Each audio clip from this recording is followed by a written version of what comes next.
Nous présenter Thomas Sankara. Tu étais déjà venu nous présenter Moabeo, un texte sur le Rwanda et sur le génocide du Rwanda. Et Pat, c'est la première fois que vous venez à Barbès. Merci d'avoir accepté l'invitation de Pierre et notre invitation. Alors nous, on est très contents de vous recevoir pour parler de la BD, Thomas Sankara, rebelle visionnaire. C'est une BD qu'on a beaucoup défendue ici à Barbès et qu'on est très heureux de soutenir. Tout d'abord, ma première question, c'est comment est né le projet autour de Thomas Sankara et surtout, comment vous vous êtes rencontrés. Parce que Pat, je crois que vous êtes caricaturiste de presse, dessinateur de BD. Donc est-ce que tu pourrais nous parler un petit peu de votre rencontre et de la naissance du projet? Alors bonsoir à tous. Donc moi je suis Pierre Lépidi et je suis reporter au service Afrique donc, du journal Le Monde depuis maintenant une dizaine d'années à peu près. Et je vais régulièrement en Afrique depuis plus de 20 ans. Donc différents pays d'Afrique, hein, à l'exception du Maghreb puisque c'est une division un peu à part dans le journal. Et donc un jour, voilà, plusieurs fois au cours de mes voyages dans les années 2020-2021, donc il y a à peu près 3-4 ans, j'avais remarqué qu'il y avait un sentiment de revival autour de Thomas Sankara, notamment chez les jeunes. Il y avait une envie de connaître cette histoire, il y avait une envie de se la réapproprier aussi. Alors ce qu'il faut savoir d'abord, c'est que Thomas Sankara était président du Burkina Faso de 1983 à 1987, et puis ensuite il a été assassiné par son ami qui lui a succédé au pouvoir, qui s'appelait le Blaise Compaoré, pendant 27 ans. Et donc pendant ces 27 années de règne de Blaise Compaoré, eh bien Thomas Sankara a été complètement occulté des livres d'histoire. Et donc son histoire n'a jamais pu vraiment être connue, que ce soit au Burkina Faso, mais également en Afrique et aussi en Europe. Et ensuite, Blaise Compaoré, suite à une insurrection, a été chassé du pouvoir par la rue. Et donc à ce moment-là, il y a, au moment de cette insurrection, les jeunes criaient dans les rues de Ouagadougou, notamment nous venons venger Thomas Sankara et nous sommes là pour le défendre, etc. etc. Et j'ai eu le sentiment que ça s'était propagé à travers le Sahel, à travers l'Afrique de l'Ouest, à travers la Mauritanie, le Sénégal, des pays où j'allais quand même régulièrement. Et donc je sentais qu'il y avait comme ça une volonté de se réapproprier l'histoire de Thomas Sankara. Et donc j'ai commencé à m'intéresser à son parcours, et c'est là que j'ai vu qu'il avait un côté extrêmement visionnaire pour l'époque. Donc on est dans les années 80, et ce qui m'a par exemple marqué, c'est que déjà il était très respectueux des femmes, et il avait décidé d'inclure des femmes dans son gouvernement à des postes importants, donc ministres, notamment il y avait une responsable du budget aussi, donc à des postes clés, ce qui était quand même très novateur pour l'époque, et pas seulement en Afrique, en Europe de l'Ouest et en Europe aussi. Et donc ça m'a vraiment intéressé. Et puis par exemple, il avait instauré dans une société qui était quand même assez machiste que les hommes devaient, une fois par semaine, aller au marché, faire la cuisine, de manière à ce qu'ils puissent se rendre compte des réalités, de ce que vivent les femmes. Donc j'ai trouvé vraiment qu'il y avait pas mal d'idées autour de ça. Et puis je me suis rendu compte aussi qu'il avait un sens, une fibre écologique qui était particulièrement développée. Par exemple, il avait instauré qu'à chaque mariage, à chaque visite d'un président, à chaque cérémonie importante, il fallait planter des arbres. Donc il avait déjà compris l'importance des arbres. Et puis, il avait évidemment ce côté qu'on connaît un peu plus, ce côté panafricaniste et anti-impérialiste. Et donc, je me suis dit, comme ça, que pour quelqu'un qui avait vécu il y a plus de 40 ans, il y avait plusieurs idées qui étaent totalement novatrices chez lui pour l'époque. Je me suis dit que c'était important d'en faire une série dans le journal en expliquant chaque idée. Alors la série s'appelait Thomas Sankara l'immortel, et là-dessus on déclinait Thomas Sankara l'écologiste, Thomas Sankara le féministe, l'anti-impérialiste, etc. Il y avait, je crois, 5-6 papiers qui étaient sortis comme ça. Et donc les articles sont parus, ils ont connu un petit succès, on va dire. Et puis quelques semaines plus tard, j'ai été contacté par Françoise-Marie Santucci, qui m'a dit qu'elle avait lu et apprécié cette série, et elle m'a proposé d'en faire une bande dessinée, savoir si j'étais d'accord, et donc d'écrire un scénario sur Thomas Sankara. Elle avait les contacts de chez Marabule, donc Hachette, et on s'est réunis, et à ce moment-là, on avait avec Françoise-Marie Santucci une volonté importante, c'était que le dessinateur soit d'origine africaine. Pourquoi? Parce qu'on voulait vraiment restituer des paysages, des couleurs qui sont propres à l'Afrique. On s'est dit que c'était vraiment important qu'il y ait ce trait de crayon-là. Et très rapidement, le nom de Pat Massioni a émergé. Et donc on est entré en contact avec lui. Et puis je vais lui donner la parole, comme ça il va raconter la suite. Bonsoir. Je suis auteur de bande dessinée et de comics américains.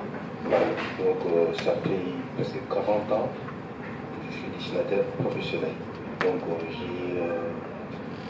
j'ai publié une soixantaine de livres au Congo, ici en France, aux États-Unis, à Londres, en Norvège.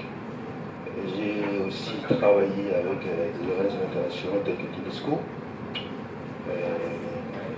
Plan alimentaire mondial, Croix-Rouge international à Genève, voilà, en bref.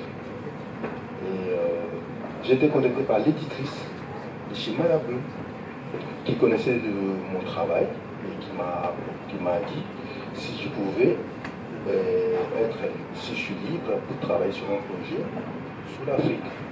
Bon, j'étais aussi libre à ce moment-là, c'est pourquoi j'ai accepté. Et après, on s'est rencontré avec Pierre Lepidi et François Coman.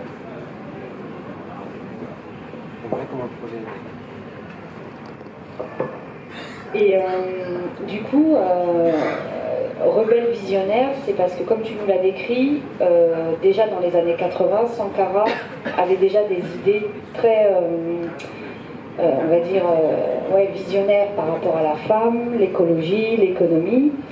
Et qu'est-ce qu'on en retient aujourd'hui de son héritage au Burkina Faso? Qu'est-ce qu'on pourrait en retenir aujourd'hui de son héritage, justement par rapport à tout ça? Parce que j'ai l'impression que Sankara, on le redécouvre aussi. Hein. On le redécouvre auprès des jeunes. Dans la BD, il y a d'ailleurs ce choix qui est fait aussi de suivre un groupe de jeunes à travers le personnage de Léa Thomas, qui finalement découvre aussi ses origines, ses racines, et puis l'histoire du Burkina. Et c'est vrai que c'est assez hallucinant de voir ces discours sur la femme. D'ailleurs, dans la BD, il y a un discours qui est reproduit. Pourquoi avoir choisi le discours d'Addis Abeba également? Enfin, beaucoup de questions aussi sur l'héritage de Sankara, sa vision, ce qu'il en reste, on en revient, la jeunesse. Bon, voilà, t'as tout compris. On veut tout savoir. Comme on l'a dit tout à l'heure, il est plus que jamais dans l'air du temps pour toutes les raisons que j'ai évoquées tout à l'heure. Et alors, il s'est aussi passé, alors le projet donc, est né il y a 3-4 ans, puis ensuite il y a eu le Covid, donc c'est un petit peu traîné, le projet a pris du retard, et donc le livre est sorti en septembre-octobre à peu près. Et il se trouve que la situation au Burkina est devenue instable, puisqu'il y a eu un coup d'État il y a plus d'1 an maintenant. Et qu'aujourd'hui c'est un capitaine de 34 ans, donc comme Thomas Sankara, qui a pris le pouvoir et donc qui dirige la junte, et qui, dès le début, je parle sous le contrôle d'un Burkinabé, dès le début, s'est revendiqué comme un héritier, un fils de Thomas Sankara. Et dans son attitude, dans sa gestuelle, dans sa manière de se comporter, il a eu tout de suite la même gestuelle, j'ai envie de dire, le même vocabulaire, la même intonation, etc. etc. Et aujourd'hui, donc, il a fait quand même débaptiser l'aéroport, qui s'appelle l'aéroport aujourd'hui Thomas Sankara, à Ouaga. Il y avait un boulevard de mémoire qui s'appelait Valéry Giscard d'Estaing, ou Charles de Gaulle, je ne sais plus. Charles de Gaulle. Donc il l'a fait débaptiser pour le nommer aussi le boulevard Thomas Sankara. Donc vous voyez, il y a comme ça, Thomas Sankara est un héros africain. On connaît tous l'histoire de Nelson Mandela, dans 27 années de prison, il devient président, etc., etc. On connaît moins Thomas Sankara. Et pourtant, quand on voit son bilan en 4 années de gouvernance, il y a vraiment de quoi être stupéfait et avoir envie de s'y intéresser, parce que notamment, il a réussi en 4 ans à rendre son pays autonome de manière alimentaire. Et ça, c'est pas moi qui le dis, c'est l'Organisation mondiale de la santé. Voilà. Il a lancé des campagnes de vaccination, d'éducation, etc., etc., etc. Donc quand on voit le bilan en 4 ans, on se dit, mais pourquoi d'autres s'en sont pas inspirés? Et j'ai oublié quelque chose de très important. Comme je vous l'ai dit, j'ai beaucoup voyagé en Afrique. L'une de ses priorités était la lutte contre la corruption. Voilà. Et c'est, à mon avis, par là qu'il faut toujours commencer. Voilà. C'est-à-dire donner envie aux gens d'aller travailler et d'avoir à la fin du mois une paye qui ne sera pas ponctionnée par le militaire qui va vous racketter au feu rouge, par la compagnie électrique qui va vous dire je te coupe ton électricité si tu ne payes pas ça, etc., etc. Lui, il s'est tout de suite attaqué de manière très virulente à la corruption. C'est peut-être ce qui lui a coûté la vie aussi. Donc voilà. Est-ce que j'ai répondu à ta question? Oui. Ouais. Ah, est-ce que tu veux ajouter quelque chose? Et moi, ce livre a été quelque chose sur Thomas Sankara, je le connaissais. À l'époque, il était président au Burkina Faso. Moi, j'habitais au Congo. C'était à l'époque de Mobutu.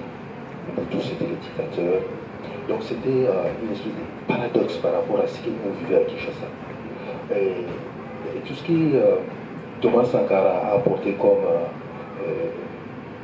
révolution dans le pays où il y a une parité homme-femme, le respect de la femme, les ministres qui déroulaient dans des Mercedes et des voitures de luxe. Là, c'était les contraires, ils avaient les R5. Thomas Sankara avait un salaire qui était moins de 400 €. Et nous, au Congo, c'était le contraire. Il a gardé son salaire de capitaine. Voilà. Et nous, au Congo, c'était le contraire. Mobutu, c'était l'opulence. C'était un roi. Vous le savez, il s'habillait. Donc, au même moment, la population, c'était la misère. Mais on regardait par la fenêtre la richesse chez les dirigeants du pays et lui-même, le Mobutu. Et on ne devait rien dire, il n'y avait pas d'opposition. Même, on n'était même pas au courant qu'il y avait Thomas Sankara au Burkina Faso, parce que la presse était muselée. Tous les revues qui rentraient au Congo étaient. Il y avait des services qui verrouillaient tout. On n'avait pas toutes les informations, même à la télé. Il n'y avait qu'une chaîne de télé qui faisait honneur à Mobutu. Voilà. Donc ces livres, j'ai découvert à nouveau Thomas Sankara, et je crois que c'est quelqu'un qui peut passer toute ta vie à apprendre tout ce qu'il a fait pendant 4 ans. Voilà une petite anecdote par rapport à quelqu'un qui a vécu en Afrique. Je vis longtemps en Afrique, vraiment longtemps, 40 ans. Voilà, Et puis, moi j'ai envie d'ajouter aussi, sur le plan personnel, c'est quelqu'un, vous connaissez, vous voyez, enfin, quand vous vous intéressez à ce qu'il fait, vous voyez tout de suite la droiture. Et ça, c'est quelque chose qui est surprenant. Et pour avoir rencontré sa sœur qui s'appelle Blandine, son frère Valentin, c'est marrant, mais on ressent exactement la même chose quand on discute avec eux. Une sorte de retenue, une sorte de réflexion, d'attitude. Et donc, vous voyez ce côté-là chez ces gens-là. Voilà. Et donc, humainement aussi, Blandine, avec qui donc on a beaucoup discuté, Blandine, en fait, a repris le flambeau de Thomas, de son frère Thomas, en se lançant dans l'agroécologie. Parce que Thomas Sankara parlait déjà dans les années 80 de l'agroécologie. Il avait rencontré Pierre Rabhi. Pierre Rabhi, à l'époque, faisait des expérimentations, on va dire, et même il organisait des voyages dans le nord du Burkina, et ça marchait très bien. Il arrivait à planter, il arrivait à récolter, etc., etc. Sankara a appris ça, il a dit, mais ce type arrive à planter des choses dans le désert, il faut absolument le rencontrer. Et donc il a demandé à Pierre Rabhi de réfléchir à un programme national sur l'agroécologie. Voilà. Et à ce moment-là, Pierre Rabhi, avant son décès, dans le cadre de la série, j'avais pu l'interviewer, et je lui avais dit, c'était ma dernière question, est-ce que d'autres présidents depuis 40 ans vous ont contacté pour faire la même chose? Il m'a dit non. Voilà. Vous voyez, Sankara, c'était donc il y a 40 ans. C'est-à-dire qu'en 40 ans, personne n'est allé voir Pierre Rabhi, aucun chef d'État, aucun membre du gouvernement, pour lui dire, en fait, est-ce qu'on ne pourrait pas appliquer ça, peut-être pas à l'échelle d'un pays, mais au moins à l'échelle d'une région, à l'échelle de 2 régions, enfin, vous voyez, non, personne. Voilà. Sankara l'avait déjà imaginé.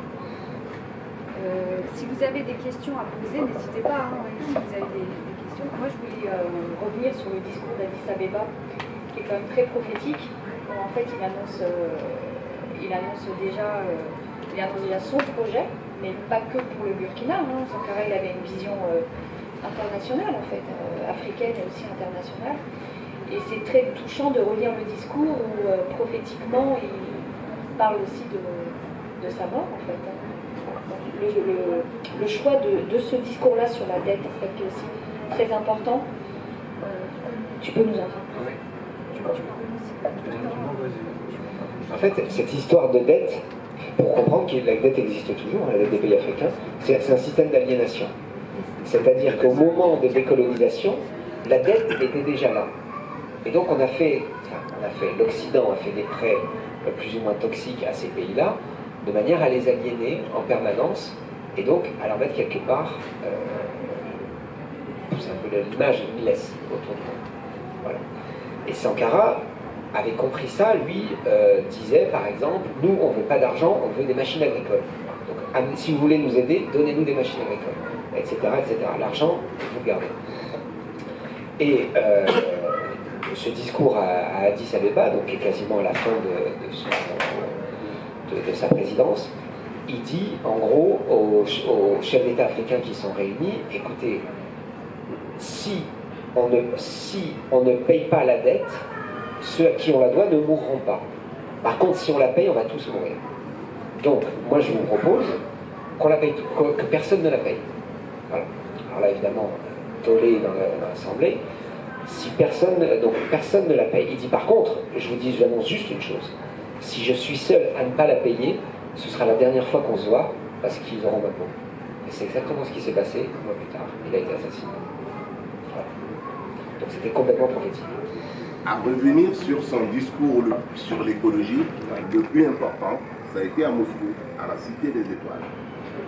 Là où il a proposé, en disant que tout l'argent que nous gaspillons pour aller se trouver là-haut, et les pollutions que nous faisons, il suffit de prévoir 0,5% pour préserver la nature là où nous vivons et développer les endroits qui ne sont pas développés de la terre. Ça, c'est son discours le plus écologique que moi je retiens. C'est à Moscou, à la Cité des Étoiles. Et le truc fondamental, par exemple, des femmes, Thomas, au fait, il s'est décliné dans l'histoire du pays, parce que le Burkina, beaucoup ne le savent pas, mais ça a été fondé par une femme. La princesse Yenena, qui vient de Gambaga à cheval, sans l'accord de son père, parce que comme c'était une Amazone, et son père ne voulait pas la donner en mariage. Et elle sentait qu'elle vieillissait, elle n'allait pas avoir de progéniture si elle ne se barrait pas du palais royal. Mais comme c'était la commandante de guerre, son père ne voulait jamais la donner en mariage. Et elle prend son étalon un vendredi matin, elle s'échappe, elle disparaît. Mais avant de partir, le jeudi, elle a planté des champs de gombo sur le passage de son père. Et le père, en voyant le gombo mature qui est en train de vieillir sur le truc, demande, mais c'est qui cette femme qui a planté son gombo sur mon passage et qui ne ramasse pas? C'est qui cette folle-là? On dit, ah, c'est pas une folle, c'est la princesse Sénégal. Et là, il fait venir sa fille en lui demandant, ça ne te va pas, comment on plante du gombo et on laisse vieillir, puisque c'est plus mangeable. Et la fille lui dit, père, une femme, c'est comme un gombo. Quand elle vieillit, elle produit. Pourquoi, au nom de l'égoïsme de votre fauteuil, vous ne me donnez pas un mariage? Et là, elle tourne dos à son père, elle se barre. Et le père tout-puissant du royaume aussi furieux attendait des comptes le lendemain et elle part très tôt à cheval. Elle reviendra qu'avec un bébé. Et elle demande à son père de donner un nom au bébé. Le père dit non, je ne t'ai pas donné un mariage, je ne peux pas donner un nom à ton enfant.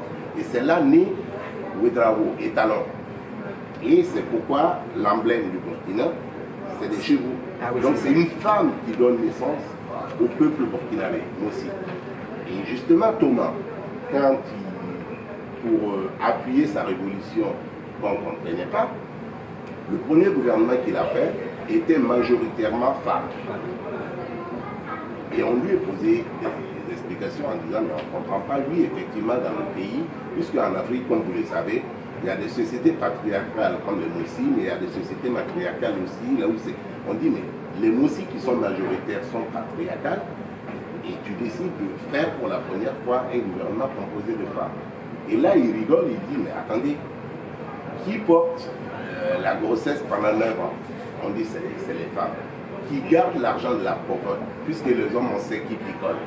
Donc, on dit, c'est les femmes. Et alors? Et c'est comme ça qu'il a imposé le mercredi, le jour que les hommes devaient aller au marché, faire les courses, puis venir cuisiner. Et là, on s'est découvert, ça faisait rire, puisque beaucoup de papas, ils n'avaient jamais touché aux ustensiles de cuisine, ni faire les courses, parce que chez nous, le côté patriarcal, la cuisine, c'est le domaine de la femme et ses enfants. Donc si elle a un secret, elle le garde dans la cuisine, donc l'homme n'irait jamais. Et là, tous ces papas affolés ne comprenaient pas. Ils viennent et ils reviennent, ils disent non, si je te donne 200 francs pour l'argent de la popote, mais la viande, ça coûte 100 francs. Et comment tu fais avec les autres 100 francs pour... Et il a instauré en même temps, consommant ce que nous produisons, qui a été en bloquant tous les cargos Air France qui venaient charger l'haricot vert pour la France. Pour la première fois que la population mangeait de l'haricot vert, il a confisqué, c'est quand il y a eu un pacte entre lui et Mitterrand, il a confisqué les avions Air France dans les couloirs au sol. Il a fait partager l'haricot vert et à partir de ce moment, il a créé ce qu'on appelait les champs collectifs. Donc chaque ministère avait son champ et devait rendre une certaine quantité de céréales à la fin des récoltes. Et avec ça, il a créé à l'époque ce qu'on appelait OFNACEC, Office national du céréales. Et ce céréales était vendu à un coût bas pour ceux qui avaient moins de revenus. Et au fait, aujourd'hui, quand la jeunesse revendique Sankara, beaucoup qui ne connaissent pas l'histoire africaine se demandent pourquoi. Déjà, la plupart de ces enfants, on peut les appeler les enfants à Sankara à 2 titres. Puisque c'est avec l'accord de Cuba que Sankara a pu vacciner tous ses enfants contre la polio, le truc qui a réduit le taux de la mortalité en France.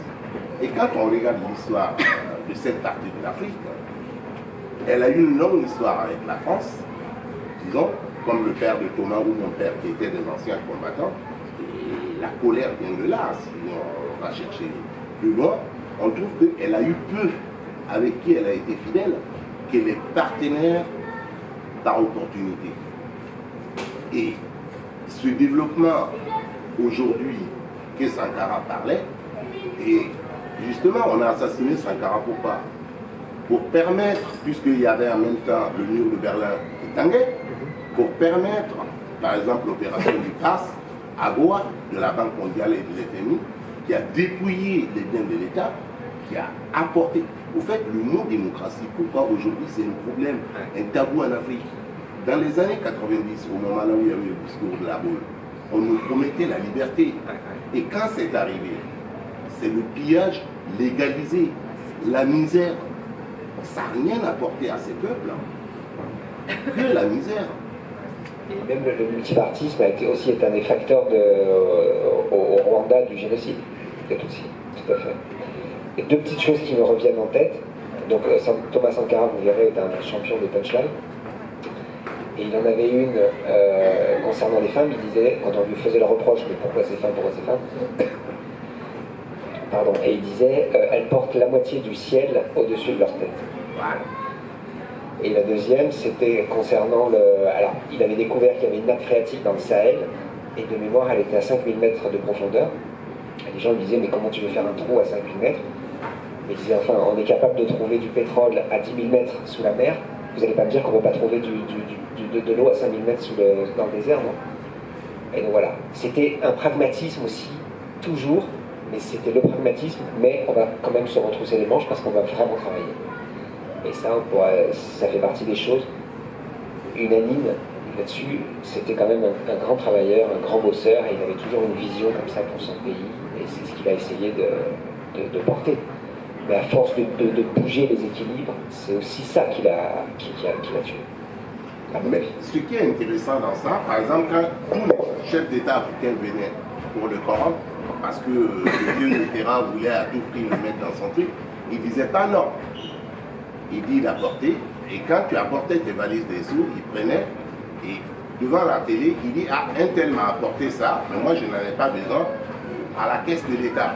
Donc le gars était mis devant le fait accompli et il ne pouvait rien faire. C'est comme ça qu'il a confisqué par exemple la voiture blindée que le colonel Kadhafi a apportée chez lui.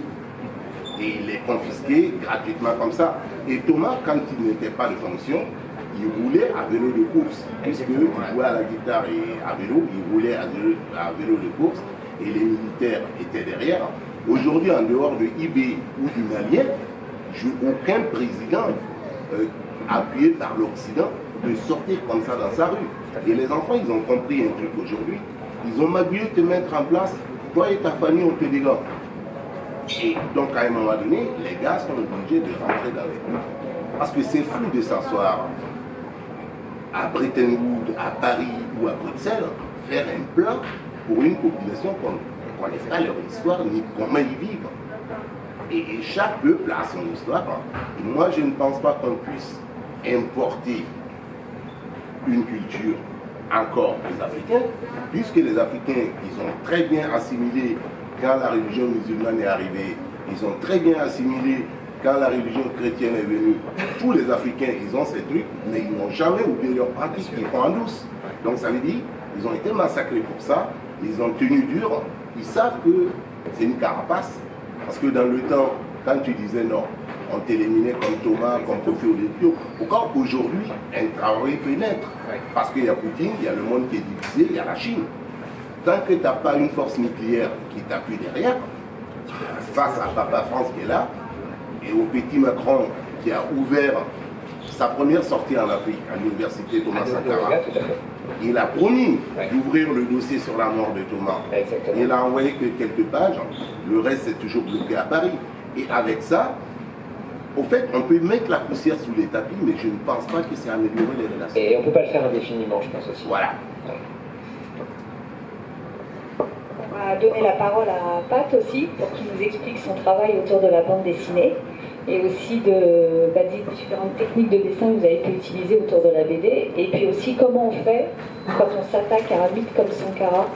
Est-ce qu'on a des images mentales dans la tête? Est-ce qu'il y a des choses qu'on cherche à reproduire? Je pense notamment, par exemple, dans la BD, il y a la superbe fresque de Vitry. Est-ce que vous avez fait des recherches aussi sur l'imaginaire Sankara?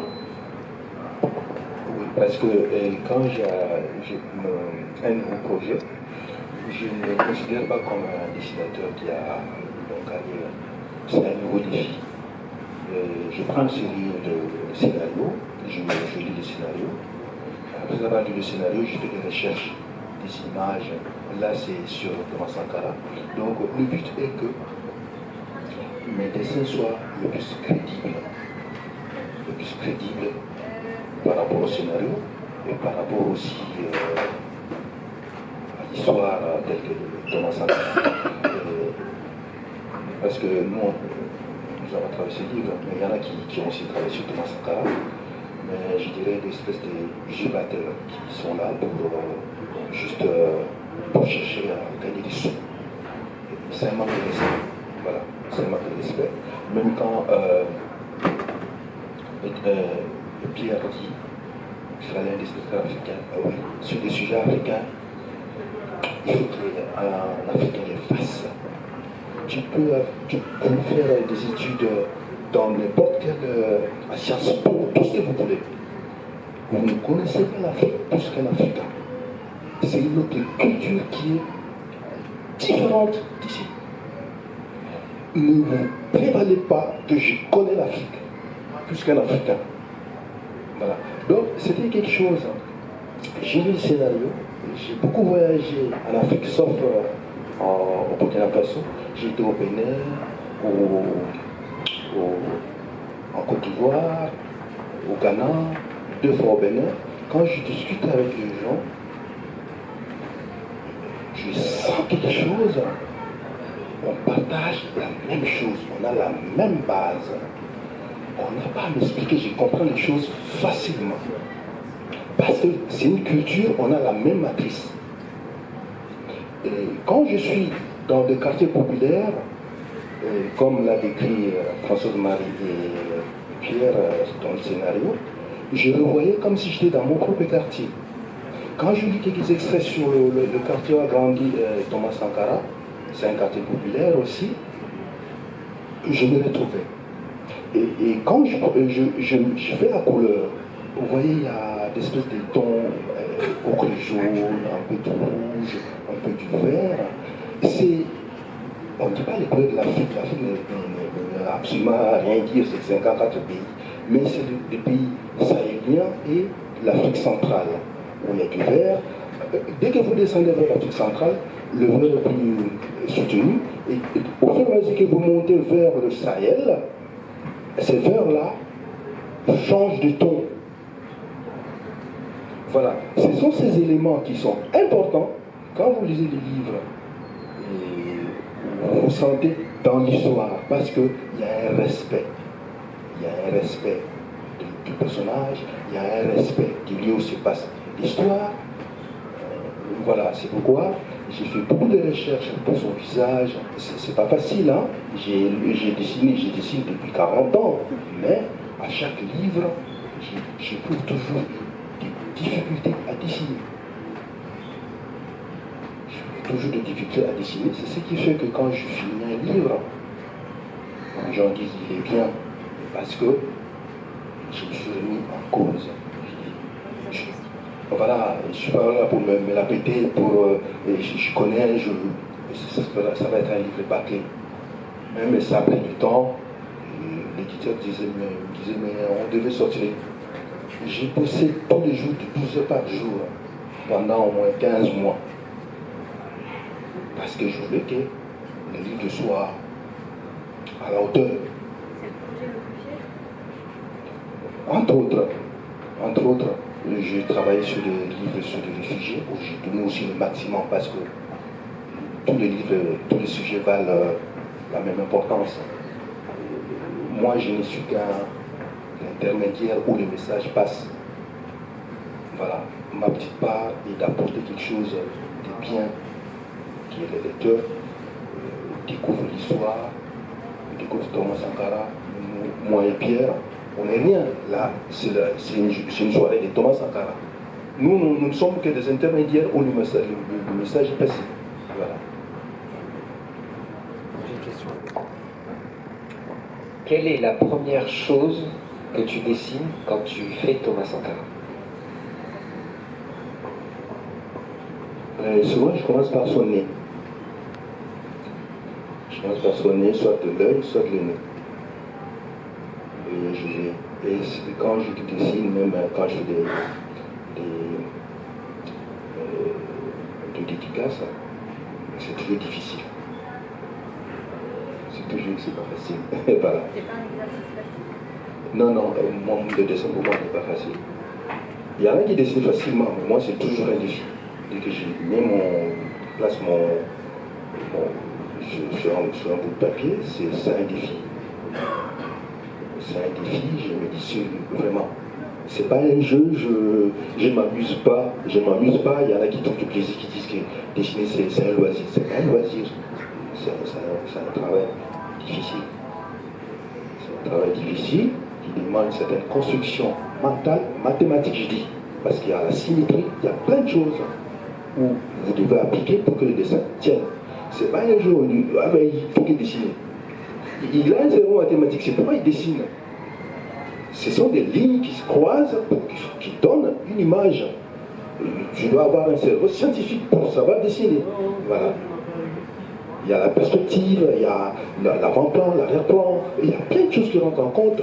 Et le mélange de ces traits avec la couleur, cette harmonie, pour que ça ne soit pas choquante, pour que ça soit douce, quand il y a une violence, que les lecteurs sentent cette violence, quand il y a l'amour, que les lecteurs sentent l'amour.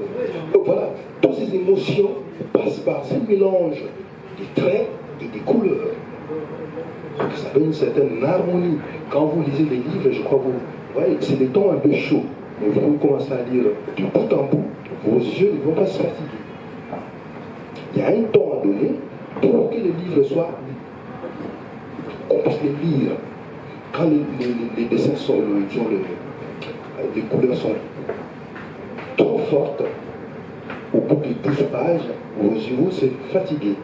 on continue à lire. Donc c'est un travail, vraiment, il y a plein de choses. Les dessins, comme on dit, bon, ce n'est que du dessin. Non, c'est pas du dessin. C'est du dessin, mais il y a un travail derrière. Il faut avoir une certaine expérience. Voilà. Beaucoup de rigueur. Merci beaucoup pour ton dessin, parce que Thomas a des traits très difficiles à rattraper.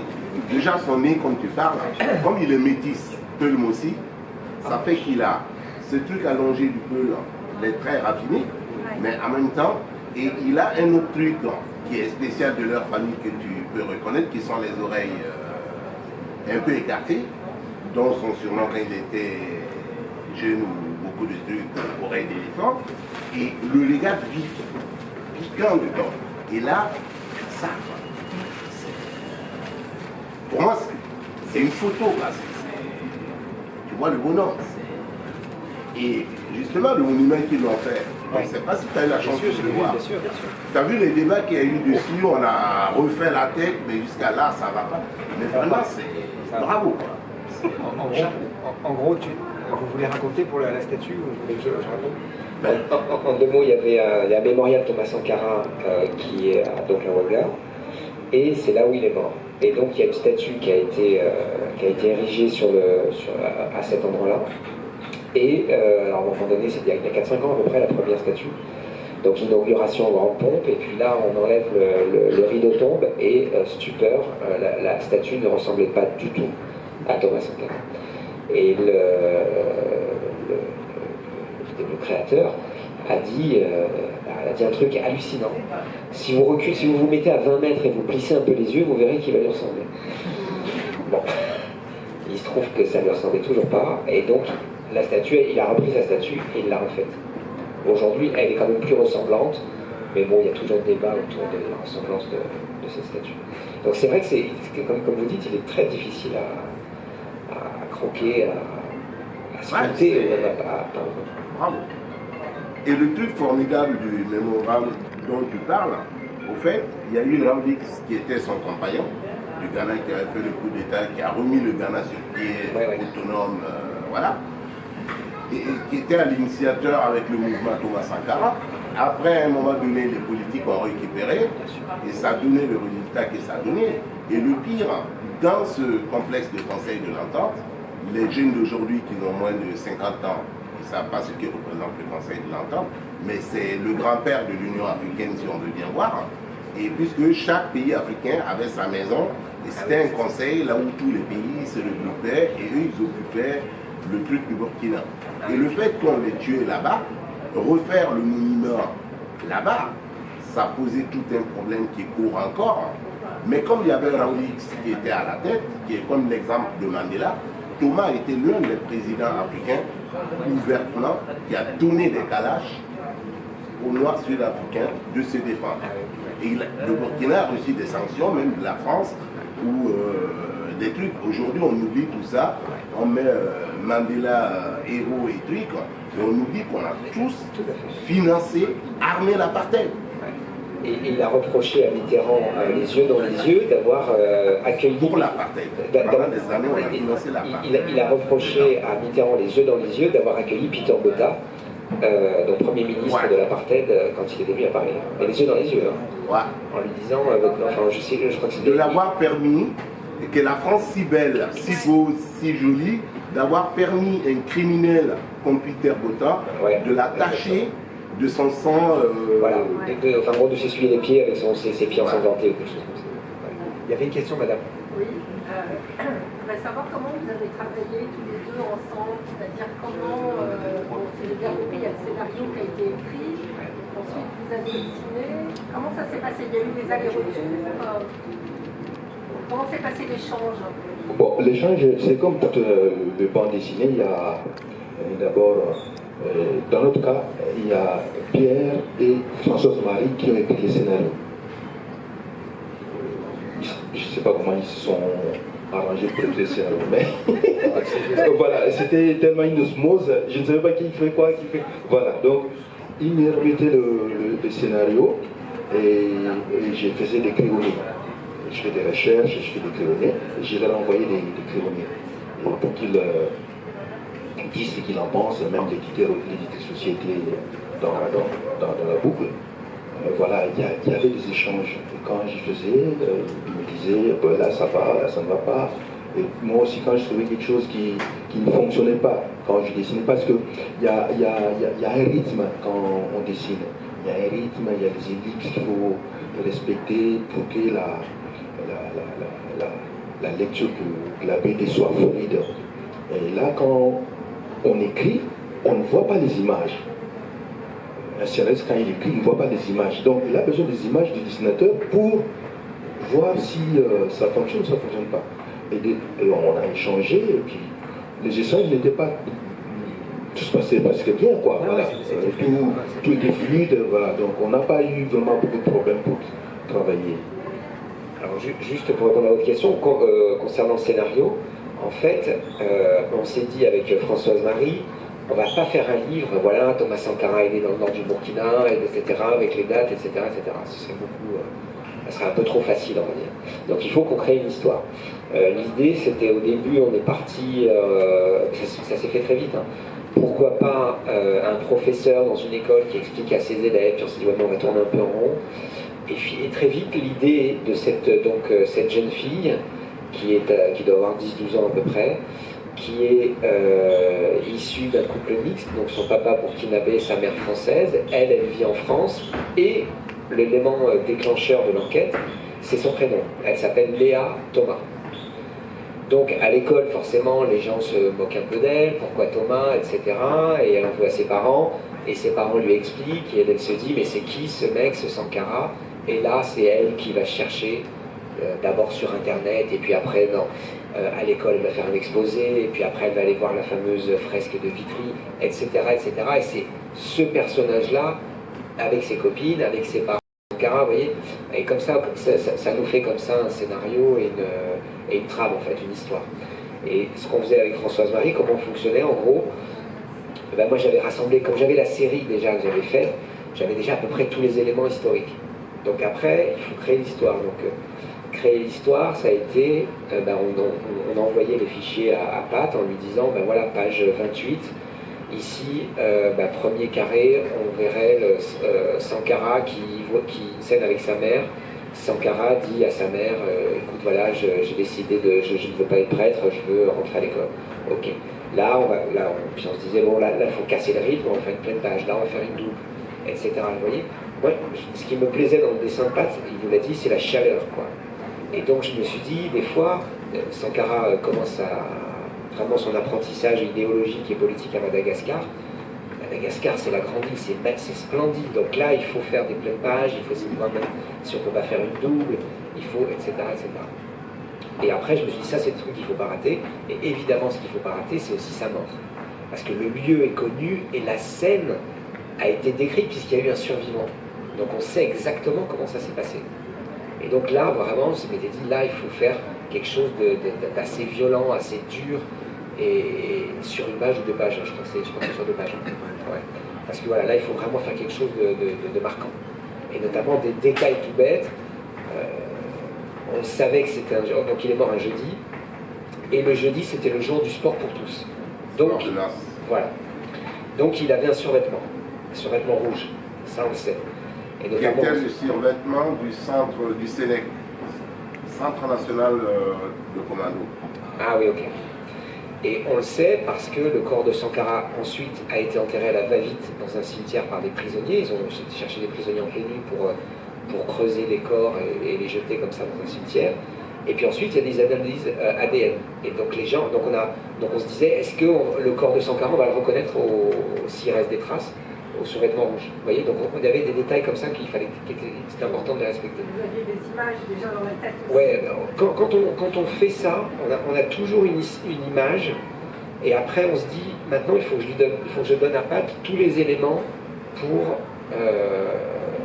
pour que lui puisse représenter ça. Par exemple, il y avait la maman de Sankara qui intervient, et je crois que je t'avais mis des liens vers des photos de la mère ou des interviews de sa mère, qui est toujours vivante, pour que voilà, on essaie de faire en sorte que les traits soient ressemblants. Vous voyez, voilà, donc c'est quand même l'idée, c'est ça.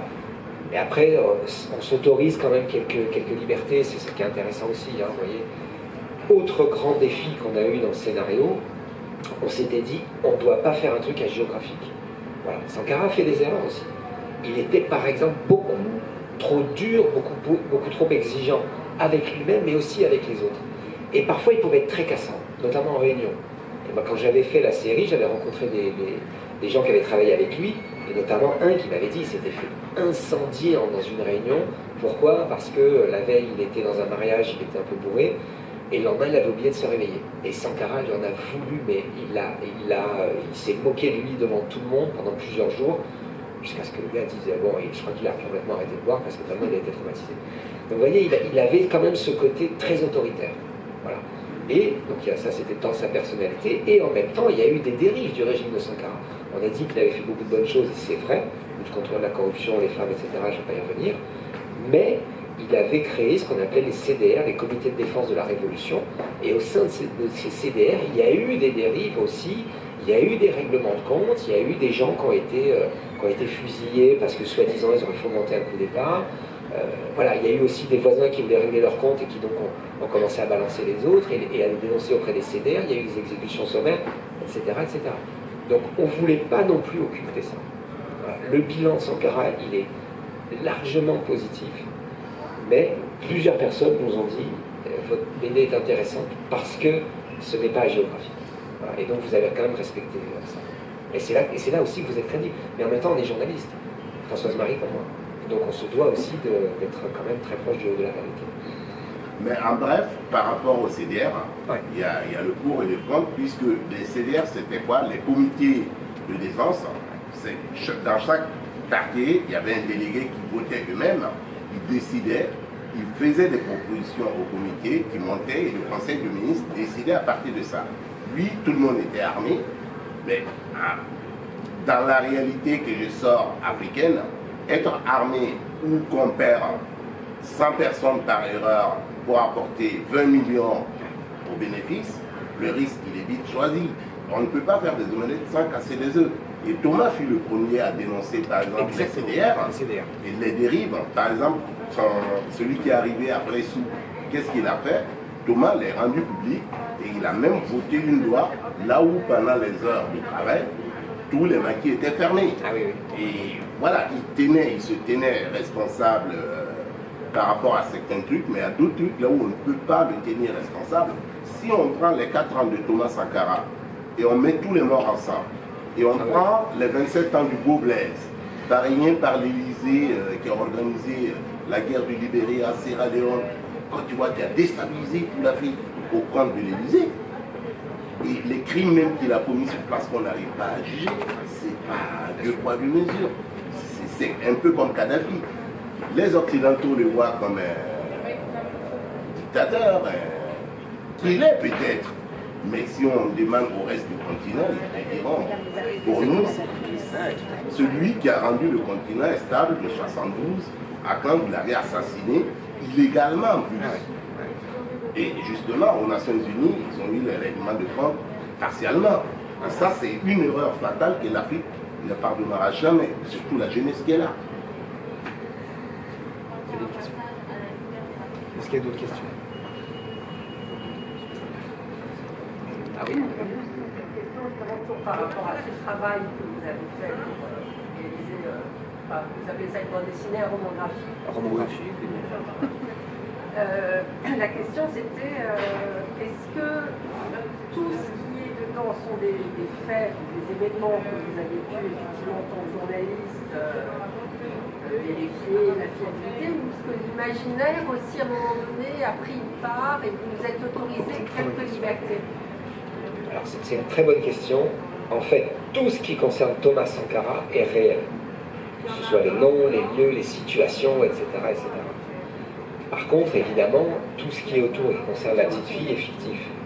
Et au début, on avait un débat, alors je ne vais pas spoiler le truc, mais en fait, le grand-père de la petite fille était un proche de Sankara, et donc c'est un hommage au grand-père qu'ils ont mis aussi, Léa Thomas, etc.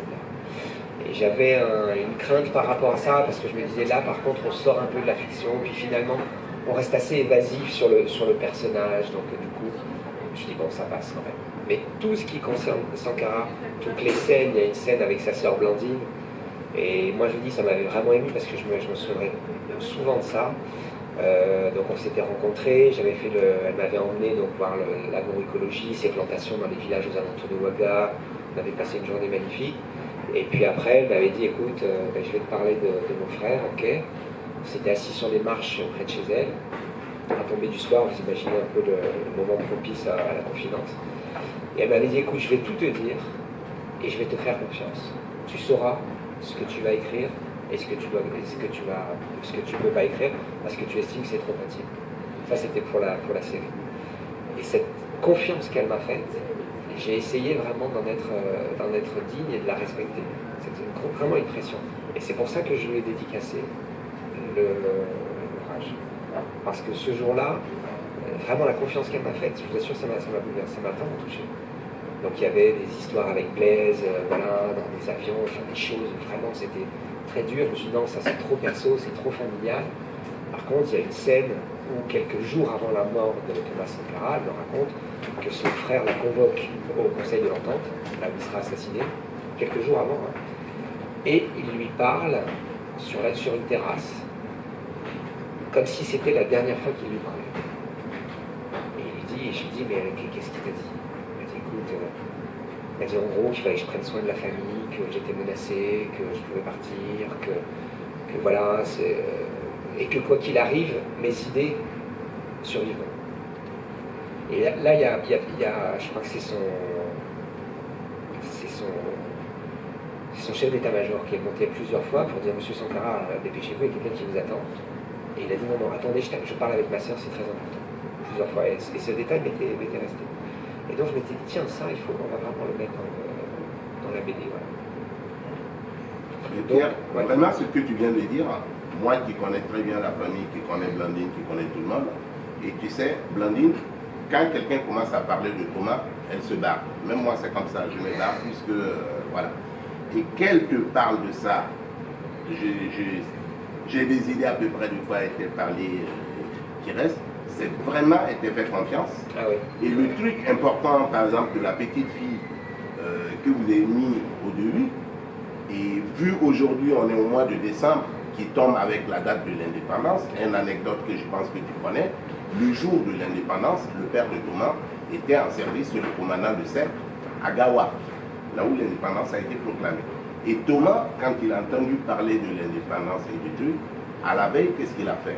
Il a volé un coussin, il est attaché à un arbre, il est monté sur l'arbre, dans la cour du commandant de cercle, il a mis le drapeau blanc. Et on lui a demandé ce que c'est. Il dit c'est le nouveau drapeau de notre pays. Et ça a créé des problèmes à son père, puisque le pays n'était pas encore indépendant. C'est la nuit du même jour que l'indépendance a été proclamée.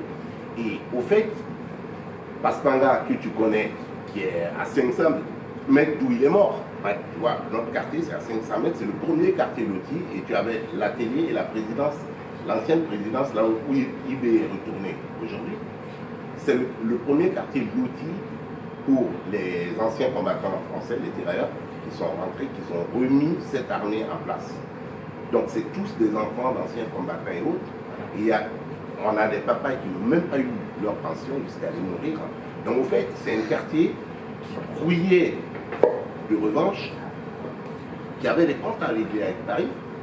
Et quand ils arrivent aux affaires, ça se passe ce qui s'est passé. Est-ce que vous avez des questions? On va en parler encore, je crois, pendant des heures et des heures de Thomas Sankara. On va conclure la rencontre. Merci beaucoup d'avoir accepté l'invitation. Et puis pour ceux qui souhaitent faire dédicacer la BD, n'hésitez pas à vous rapprocher de nos auteurs. En tout cas, merci beaucoup. Merci.